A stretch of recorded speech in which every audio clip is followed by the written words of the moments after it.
So I want to start this video off with a question to you. Now, if someone made a film based on your life, who would play you? Now, obviously, my spitting image is Ryan Gosling. But for whatever reason, people seem to think that I have a resemblance to Tom Holland, which other than just the general attractiveness and the talent, I don't even see it. Tom Holland is much better looking than you. Well, that's subjective.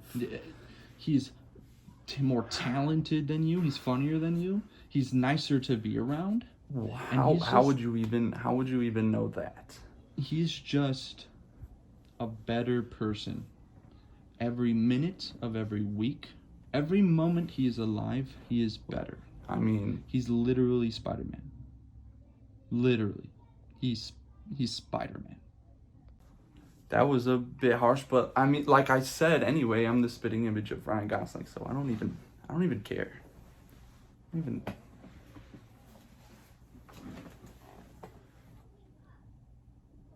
Alright guys, welcome to my second video in this top 5 Netflix series that I have going on. If you didn't see my first film, it was all on action, so if you're interested in that, you can go over there and watch that one. Or if you just want to see this one right now, perfect. We got based on true stories today. Now, obviously this is not really a genre, and so a lot of these films could be placed in other things, but when I was looking through Netflix, they had just a lot of really good films that were based on true stories. So I thought, hey, let me make a section for this. This could be really cool, and then I could put other films in the other sections. Without further ado, let's go ahead and start with my number 5.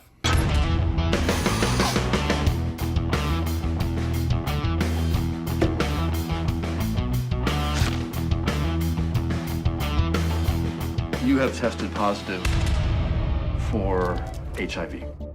Mr. Woodruff, we estimate that you have approximately 30 days. And newsflash for y'all, ain't nothing out there can kill Ron Woodruff in 30 days. So my number 5 film is going to be Dallas Buyers Club. You have great performances from Matthew McConaughey, Jennifer Garner, and I believe actually Best Supporting Actor went to Jared Leto for this film. But either way, it's about Matthew McConaughey's character. He gets AIDS, and essentially he tries to help others with AIDS get access to medication that they otherwise wouldn't have access to. And he creates this kind of, fraudulent business, or he's not supposed to really be doing this, obviously. But anyway, he's just trying to help other people out. And that's kind of just how this film goes.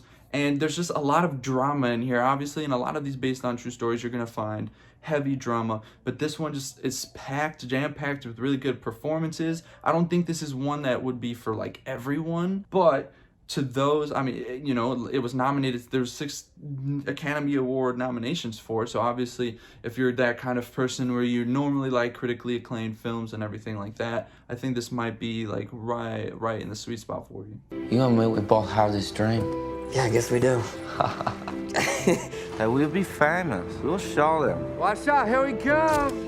To be or not to be? It's not gonna happen for you. Not in a million years. But after that, this town, Greg, they don't want me. Wish we could just make our own movie. That great idea. For my number 4, we have The Disaster Artist. Now, a lot of you probably have never heard of this, or even if you did, never knew what it was about. But there's this film. It's the greatest terrible film that was ever created, called The Room. The Room. Not Room with Brie Larson. The Room. It stars Tommy, I can't even remember his last name, but James Franco plays Tommy Wiseau in this, and then the other guy, Dan, I believe is his name, or Mark is the other guy's name. Actually, Dave Franco plays Mark. So you got James Franco, Dave Franco in a film together, and it's just really funny but really heartfelt at the same time, because literally, like, this Tommy Wiseau has just been trying to break into the scene forever, but he's just not, I don't want to be mean, it's subjective, but he's just not that good. Just go look at some scenes from The Room and you'll understand what I'm saying. I'm not trying to be mean, but just look up rooftop scene from The Room and you'll understand. But you get really good performances from James Franco in this and Dave Franco. You find the heart in this though, where like You know, if you're just an ambitious person trying to break through, but nobody has faith in you, so you do, you know, whatever you can, you do it yourself type of situation. That's what this really is. And so, like I said, it's a little heartwarming, more aside from just being funny. I think there's like 3 questions that Tommy Wiseau has never answered, no one really knows, which is how old he really is, because he says he's like way younger than he obviously is, where he's from, because he says he's somewhere from like America, but it's clear that he's not. And there's one other thing that I can't, like, where did he get all the money from because he funded his own film. The Room was all funded. He put it into theaters and had billboards and everything. I would say watch The Room first if you haven't seen it. It's hard to get through, I guess, if you like, watch it with some friends and you'll have a really great laugh, and then watch this one, and it's really, really cool back to back. So that's going to be my number 4. Let's get into number 3. Orders ready in 30 seconds, not 30 minutes. Unique, original, there's nothing like this. It's revolutionary. It's exactly what it is. It's revolutionary. What is that? The Golden Arches. It's a way to make the place stand out. Huh. There should be McDonald's everywhere. Franchise the damn thing. Mr. Croc. Franchise, franchise, franchise. McDonald's can be the new American church. And it ain't just open on Sundays, boys. Number 3, we have The Founder. I think this is like one of the most, I shouldn't say underrated, because I haven't really heard anyone say that it's bad. No one really knows about this. I don't hear about it ever. Either way, this film is about Ray Kroc is his name. He's the salesman, the struggling salesman. He's selling like milkshake makers. This is back before McDonald's was made, because it's about McDonald's. And then he finds out about McDonald's and this revolutionary fast food idea. And so he takes it upon himself to do whatever he can to get involved. And it ends up being that he gets too involved for the McDonald's brothers' liking. And he starts to cause havoc within this family business. And he starts to become like a really terrible person within this. Just a really aggressive, I would say, aggressive salesman type. At the end of the day, it's business, but you see like just the true form of how terrible business can really be, and how dirty it can be, and all that. But Michael Keaton plays a phenomenal role. If I had to compare him to anyone, it's kind of like Bryan Cranston from Breaking Bad, how he starts off as this innocent, just everyday life guy trying to make a living, into this crooked person. I guess technically what Ray Kroc did wasn't crooked, but it was just kind of like, he's an asshole. That's really what it is. Really good film. Watch the first 20 minutes of this film. If you don't like it, you might just not like the film, but I think within the first like 20 minutes of this film will suck you in, and it tells you how McDonald's is created, and they show it in such a really cool way. So anyway, I spent a lot of time on this one. I'm going to move on to number 2. I need more money. We're not New York. Find players with the money that we do have. I like Perez. Got an ugly girlfriend. Ugly girlfriend means no confidence. You guys are talking the same old nonsense like we're looking for Fabio. We got to think differently. Who's Fabio? Your goal shouldn't be to buy players. Your goal should be to buy wins. And in order to buy wins, you need to buy runs. Who are you? I'm Peter Brand. First job in baseball? It's my first job anywhere. For my number 2 films that are based on true stories on Netflix, it's going to be Moneyball. Moneyball is such a good film. Brad Pitt is phenomenal, and you don't really need to watch baseball or love math to love this film.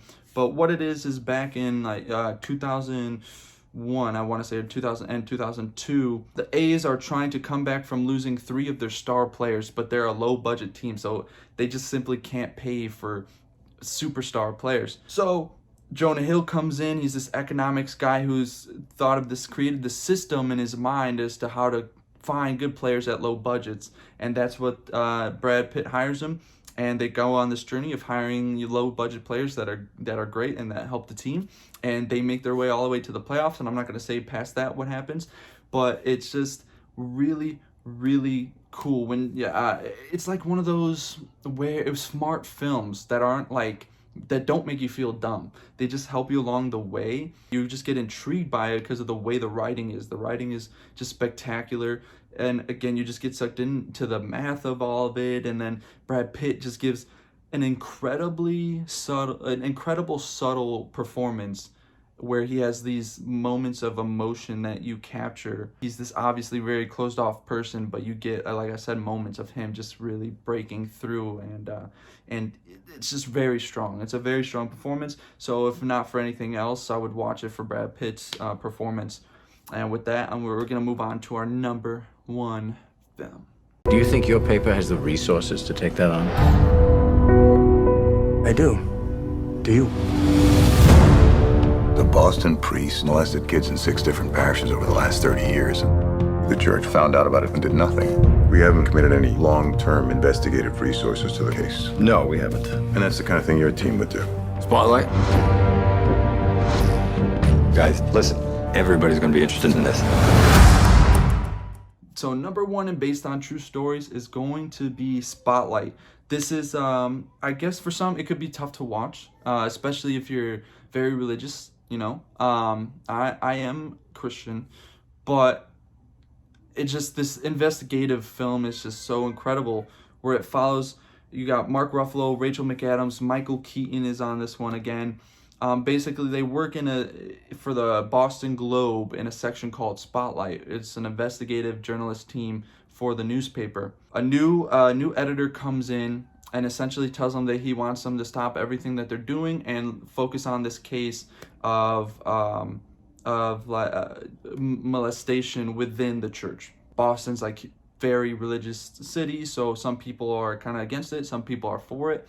And it turns out that, you know, what they thought was maybe just a small group of priests doing this, and the church hiding just a couple, or just a couple of these stories coming out, it actually turns out to be way bigger than anyone could have ever imagined. And it's just, as you're going through, this is one of those where, like, when they start to figure out more, it's just like, what the, like, when you couldn't think it could get worse, it just does. And so this is definitely not some heartwarming film, but you know, it's one of those, it's far more dramatic and emotional type films. You get really, this is, I think, Mark Ruffalo's best performance that I've ever seen from him. It's absolutely phenomenal. There's a scene in this that literally, I don't remember if he won the Oscar for Best Supporting Actor, but if he did, this scene is the reason he won. And if he didn't win, this scene should have been the reason why he won. Like, this scene alone was spectacular near the end of the film. If the premise isn't interesting for you, or if it maybe like makes you feel some type of way, you're probably just not going to watch it in general.